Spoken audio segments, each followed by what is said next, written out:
Ce silence n'est pas anodin. Il signifie que le changement de régime ne met pas en danger les intérêts économiques ou géostratégiques occidentaux. Le pays est riche en ressources naturelles et occupe une position clé dans l'océan Indien, un espace convoité par les grandes puissances. Tant que les nouveaux dirigeants ne remettent pas en cause les accords miniers, maritimes ou financiers favorables à l'Occident, ils seront tolérés, voire discrètement soutenus. Ce mutisme diplomatique équivaut donc à une approbation tacite. Le message implicite est clair. Un coup d'État est acceptable s'il ne bouleverse pas les rapports de domination. On retrouve ce même schéma ailleurs. Au Tchad, la succession militaire de Mahamat Idriss Déby fut bénie par Paris.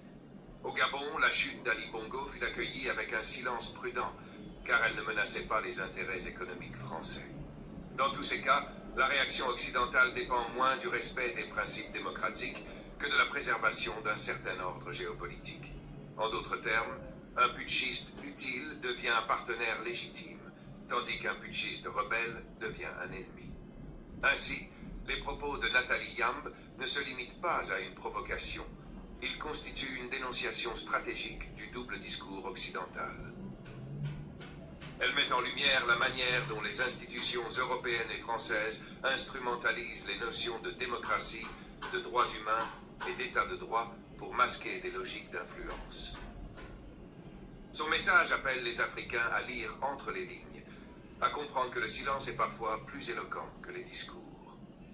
Derrière l'absence de condamnation se cache souvent une approbation politique et économique. D'un point de vue stratégique, ce silence peut aussi traduire une nouvelle approche occidentale. Après l'échec des sanctions contre les pays du Sahel, qui n'ont fait que renforcer leur unité au sein de l'Alliance des États du Sahel, AES, les puissances européennes semblent désormais privilégier une stratégie plus subtile. Plutôt que de condamner ouvertement, elles observent, négocient et cherchent à conserver leur influence par la diplomatie discrète. Cette adaptation traduit la conscience d'un changement d'époque. L'Afrique d'aujourd'hui n'est plus celle qu'on pouvait dominer sans résistance.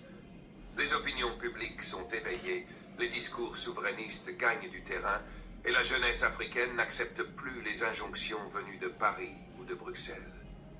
L'affaire malgache révèle donc bien plus qu'une simple indifférence. Elle met en lumière le cynisme d'un système mondial où la morale varie selon les intérêts.